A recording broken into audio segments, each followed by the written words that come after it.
Are you looking to buy a home but a little bit nervous about entering the seller's market with its low inventory and the high competition that you can get into at times and the quick pace? Well, today I'm going to share with you 4 main tips that I think can help you stand out from your competition and feel a lot more confident in the process so that we can get you into the home of your dreams.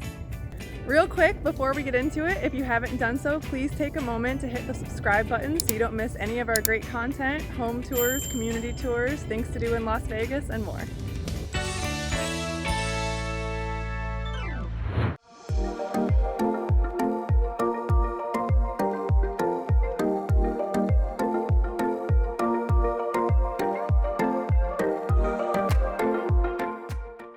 The first step in the process of buying any home, buyer's market, seller's market, no matter what, should always be to speak with a lender and see how much money you can afford to spend. Get pre-approved. This way we know that you're shopping in the right price range. Your agent knows you're serious, the seller's agent knows you're serious, and in this market in particular with all this competition, I'm seeing listings that actually will not even show without seeing the pre-approval to minimize traffic. With COVID, they don't want as many people in the house. With low inventory, there's so much competition. There's so many showings, they have to filter it out somehow, and sometimes they do this. They want to see proof of funds. They want to see pre-approval.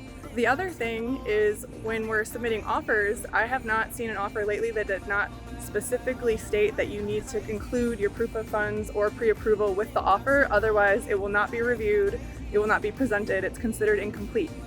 So it's an easy step. Come prepared, talk to a banker, see how much you get approved for, get that pre-approval letter, and you'll be ready to shop and make offers. When it comes to pre-approvals, you also sometimes hear about being pre-qualified. There's actually a difference. Pre-qualification sometimes requires less documentation and they may not pull your credit score. So this actually can result in a less accurate projection of what you could be lent once your credit score is run and your actual financial situation is seen. It's actually a pretty simple step for a buyer. A lot of lenders, you can submit all your information online to go from the pre-qualification to pre-approval. And for that small step, it's actually a large step in confidence in you as a buyer to the seller. So it's definitely a step worth taking. It's not hard and it makes a big difference. The second thing that will really help you is being decisive.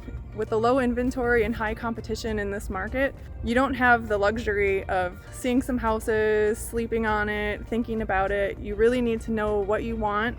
You need to go in and see it, know that you are pre-approved for that amount and that you can afford that house and be ready to make an offer, know what you're comfortable with, because you need to move fast. Sometimes you'll see a house in the morning and the offer needs to be in by end of business day, it needs to be in by 5, or you've missed out. So you don't want to miss out on the home of your dreams just because you're not sure that you're ready. I think if you go in with the mentality that if you see something you like that day, you need to be ready to make an offer. Another tip with the decisiveness and making offers is to go with your best offer right away. Sometimes there's so much competition on a house and they get so many offers, they're not going to bother with coming back to counter you to see what your highest and best is. Other buyers are going in knowing this and they're going in with highest and best right away.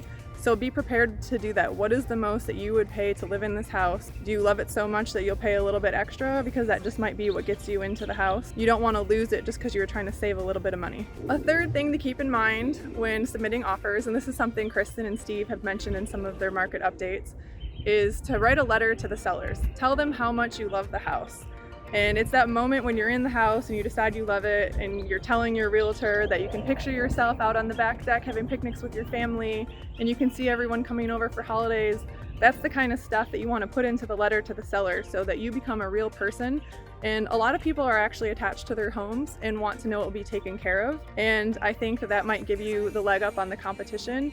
And at the very least, I think that when you show that sort of enthusiasm for their home, maybe you will get that second shot of that counter offer. Maybe you weren't the best offer, but they think these people really love the house. Maybe we should give them a shot to come in and try to beat out the competition.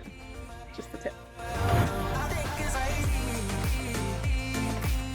My next big piece of advice in the seller's market is to be flexible. When it comes to sellers, since it's a seller's market, any way that you could be accommodating to the seller helps you stand out from your competition. Some of these sellers need a really quick close of escrow. If you can be the ones to offer them that makes your offer stand out. Maybe you weren't the highest offer, but the fact that you can be convenient to them in their timeline, they may actually choose you over the largest amount of money. How can you offer a quicker timeline? Number one is knowing your lending timelines. This is something that your agent can do. I always am in touch with your lender and I'll make sure what is the quickest we can do this, what is the time frame for your appraisal, what is the time frame for the loan, can we tighten this up at all? Because sometimes those couple days that we can be a little bit tighter than the competition, that's a big deal to the sellers.